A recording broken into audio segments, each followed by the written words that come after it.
पुरी धाम के भीतर एक दिन प्रभु जगन्नाथ जी कुछ उदास से बैठे थे। रोज रोज वही भोग, वही स्वाद, वही परंपरा। उन्होंने मुस्कुराते हुए लक्ष्मी जी से कहा, देवी क्या आज कुछ अच्छा भोग खाने को मिलेगा? लक्ष्मी जी ने आश्चर्य से पूछा, मतलब? प्रभु जगन्नाथ जी बोले, अरे देवी, रोज रोज एक ही तरह का भोग खाते खाते थक गया हूं। कुछ नया स्वाद मिले तो मजा आ जाए। लक्ष्मी जी बोली, आज तो कुछ नहीं हो सकता। प्रभु आज का प्रसाद पहले ही सिद्ध हो चुका है, कल देखती हूं कुछ नया। जगन्नाथ जी मुस्कुराए, पर उनके मन में आज कुछ अलग खाने की इच्छा थी। वे अपने बड़े भाई बलभद्र जी के पास गए। दाऊ, मैं रोज रोज एक ही भोग खाकर ऊब गया हूं। बलभद्र जी ने हंसते हुए कहा, तो मैं क्या करूं? लक्ष्मी जी से कहूं।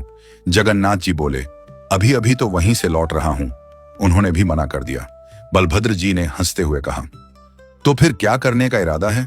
जगन्नाथ जी ने शरारती मुस्कान के साथ कहा, चलो ना दाऊ, आज पुरी के भक्तों के घर चलते हैं, वहां कुछ अच्छा मिल ही जाएगा। दोनों ने निर्धन बालकों का रूप धारण किया और पूरी नगरी में घूमने लगे। पहले वे एक धनवान व्यापारी के घर पहुंचे। दरवाजा खटखटाया। व्यापारी बाहर आया और बोला, क्या बात है बच्चों? जगन्नाथ जी बोले, श्रीमान, हम बहुत दूर से आए हैं, क्या कुछ भोजन मिलेगा? व्यापारी बड़ा कंजूस था, बोला, बिल्कुल खिलाता, पर आज तो घर में भोजन बना ही नहीं, क्या खिलाऊं तुम्हें?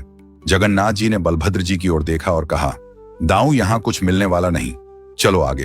अब वे एक ब्राह्मण के घर पहुंचे। ब्राह्मण उतना धनी नहीं था पर सम्मानित था। उसने दोनों को भीतर बुलाया, आसन दिया, पर थोड़ी देर में बोला, बच्चों, आज प्रसाद सब समाप्त हो गया है, ऊपर से मेरी पत्नी भी बीमार है, ये लो जल बताशा और आगे बढ़ो। जगन्नाथ जी मुस्कुराए बोले, अच्छा दाऊ, चलो। एक एक कर कई घर गए, पर किसी ने भी उन्हें भोजन नहीं कराया। रात का समय था।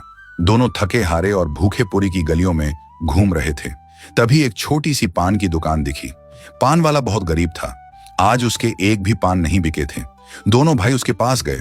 जगन्नाथ जी बोले, काका, सुबह से कुछ नहीं खाया, क्या आपके पास कुछ खाने को है? पान वाले ने सरलता से कहा, बेटा, मेरे पास तो कुछ भी नहीं है, बस ये पान है, अगर तुम्हें चले तो यही खा लो। जगन्नाथ जी मुस्कुराए, चलेगा नहीं, काका दौड़ेगा। पान वाले ने प्रेम से 2 थालों में पान सजा कर दिए। दोनों ने आनंद पूर्वक पान खाया। जाते समय जगन्नाथ जी ने अपनी मंदिर की सोने की थाली उस पान वाले को भेंट कर दी। पान वाले ने मना किया, पर जगन्नाथ जी प्रसन्न होकर वैकुंठ लौट गए। उधर लक्ष्मी जी ने कहा, प्रभु आइए, भोग लगाइए। जगन्नाथ जी बोले, आवश्यकता नहीं है देवी, आज पेट भरा है। लक्ष्मी जी बोली, क्या खा लिया आपने? जगन्नाथ जी मुस्कुराकर बोले, मेरे एक भक्त का प्रेम से भरा पान।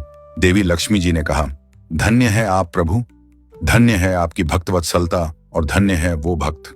सुबह जब मंगला आरती हुई तो मंदिर में हंगामा मच गया। सोने की थाली गायब थी। पूरी नगरी में समाचार फैल गया।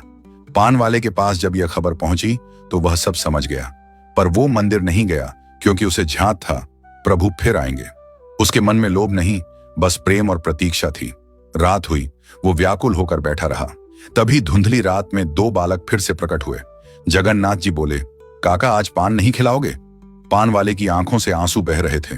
उसने 2 थालों में पान सजाए और उनके चरणों में रख दिए। जगन्नाथ जी और बलभद्र जी ने प्रेम पूर्वक पान खाया। जगन्नाथ जी ने फिर अपना पटका देने लगे तो पान वाला बोला, नहीं, अब यह नहीं चाहिए। जगन्नाथ जी ने पूछा, तो फिर क्या चाहिए काका? पान वाला रो पड़ा, प्रभु, अब मैं जान गया कि आप साक्षात जगन्नाथ हैं और यह आपके साथ स्वयं बलभद्र जी हैं।